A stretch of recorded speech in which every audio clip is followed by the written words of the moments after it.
And now we're going to be talking about a new type of debt.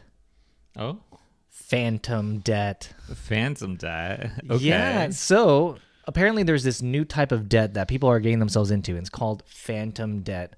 And it's the type of debt that is not showing up on financial reports.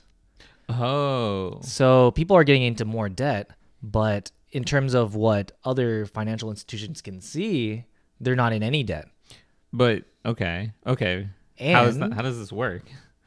they're doing this through the buy now, pay later model that we've been seeing Oh, everywhere on Okay. Amazon, on That different makes websites. okay. That makes a lot more sense. Yes.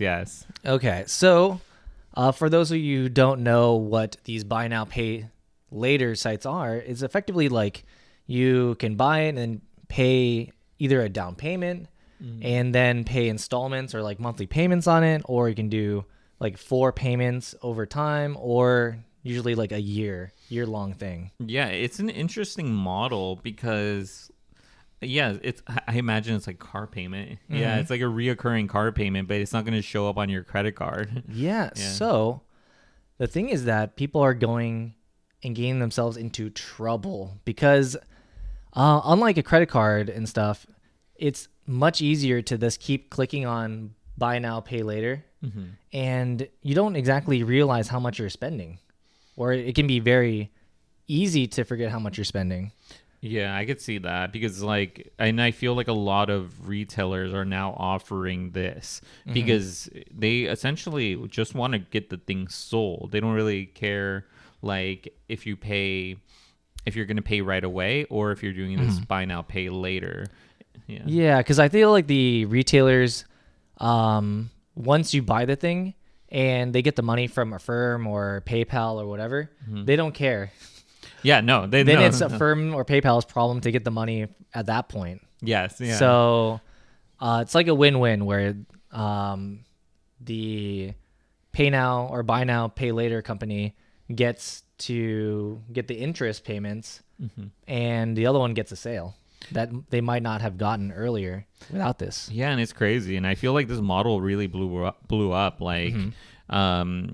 It's I feel like a few years ago, it's like all these companies just started coming out and like being like, oh, you could just buy now, pay later. I think there was also layaway plans before that too. Yeah, but layaway is different though, Oh, because okay. layaway you don't get the thing until you pay it off. Oh, okay. But model is the opposite, where you get it and then Right you pay away. it off. Yeah. Oh, dang, that's crazy. So this type of model has been really popularized by social media because a lot of people want to portray a very luxurious lifestyle, and through these buy now pay later, like you're able to break up a large purchase into smaller chunks, which I mean for a lot of people is really good. But if you are doing it more often and building this mountain of debt that you don't really realize until you're like, where's all my money going? It's going to be pretty bad. Yeah, they're essentially financing a lifestyle, and like I mentioned, like a bunch of retailers are using this, by the way, which is crazy to even think about because I've seen I think I don't forgot who it was, but you could essentially have things as little as like maybe $20 and have that in like 4 installments, which is like why are you doing this for something that's so small? Yeah, but you could do it almost any item. That is true. You can do it on pretty much any type of item.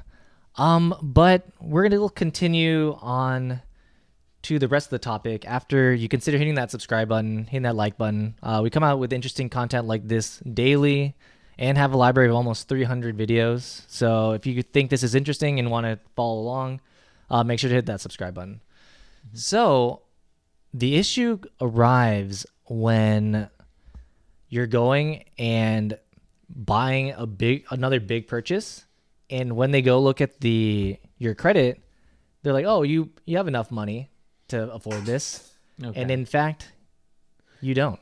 That's oh my god. Yeah, I could see that because they're actually not seeing what's on the credit card. Or well, there's not even a credit. Or not even on the credit card. Yeah, they're not seeing like that you owe money somewhere else. Yeah. So like this just presents more issues because then like they're approving loans that wouldn't make sense in a way. Like, oh, if you are gonna buy a car and you're like, okay, well, you are effectively like sometimes it could appear you're basically debt free, but when you're actually paying a bunch of things, paying them off, like there's a bunch of like goods that you still haven't paid off. Yeah, and like I wanted to say this too because we know Credit Karma. Credit Karma. So Credit Karma does not track stuff like this. Credit Karma tracks your credit card. It tracks any home loans. It tracks any automobile loans.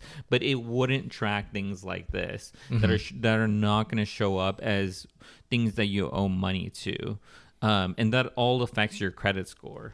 Yeah. So, The other thing is that it's not exactly the cheapest either because these buy now, pay later also go off your credit score. oh really? So, yeah. So it'll, like for a firm, the APR for their different things can vary between 0 and 36% based on 36%. yeah, like a full on, like way more than a regular credit card.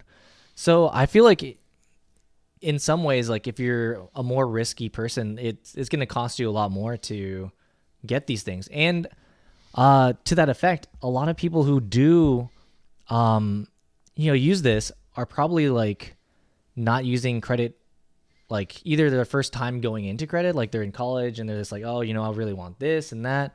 And they don't have a high credit score yet. Yeah. So they're going to be on the higher end of the interest rate. Yeah. And they're going to be paying quite a bit. That's crazy because I do know like credit cards, I think like average like 18 to 20% or something like that. So Yeah, it depends. Yeah, it depends. It really depends. But yeah, that's so high. Yeah. If you hit that 36%. Well, this is a big issue too. This is just like the tip of the iceberg in terms of like debt in the nation, because this is like increasing popularity, but credit cards have an even more insane figure. Yeah. Yeah. So apparently there is $3 trillion in credit card debt from last year. So like we put $3 trillion on our credit cards. That's so much. That's so much money.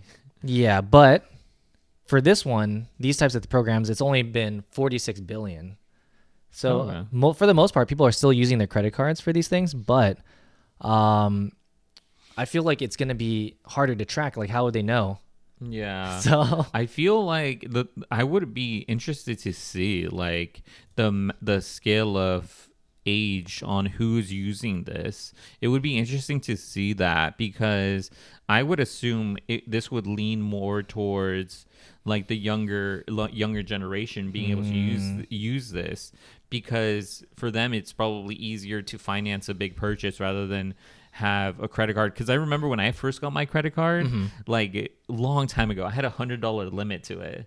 So yeah, it was crazy. Yeah. And then I was like, oh, what am I gonna do with this? But if they have a higher limit here, I'm wondering, it's like, how much can you finance your life? How much can you afford? Yeah. Having like almost no credit history, and then how much are they going to loan you? That would be interesting to see. Yeah, I mean, I'm assuming younger people are using this. That's probably why. Yeah. Well, because like there's other reasons to use it. Because a lot of times, if you're highly qualified, it'll be 0%. Oh, so okay. like you could buy something and have this paid over time and just have it 0%, or like a very small percentage, potentially less than your credit card, and it paid off over time. But I do think there is other issues, but also the credit card thing. Do you remember that you could, to get the credit card, you'd have to like put money in? Have you ever seen those credit cards, like for young people? No, I haven't. So it's like you borrow against your own money. Really? Yeah, like the limit will be you put the money in and then you borrow from that. Oh, that's interesting. Yeah. I've never heard about that. So like there's like collateral. That's crazy. No, I've never heard about that. That's interesting. It's like one of those like credit builder type of cards. But let us know down below, have you used this type of credit solution, credit not credit? Do you think it's that big of an issue, really? Yeah, and I'd also want to hear if you've used this, where exactly have you used this? Because I'm interested to hear what retailers you guys are using this at. I think it's probably more on the luxury side. I could imagine that, yeah, Because easily.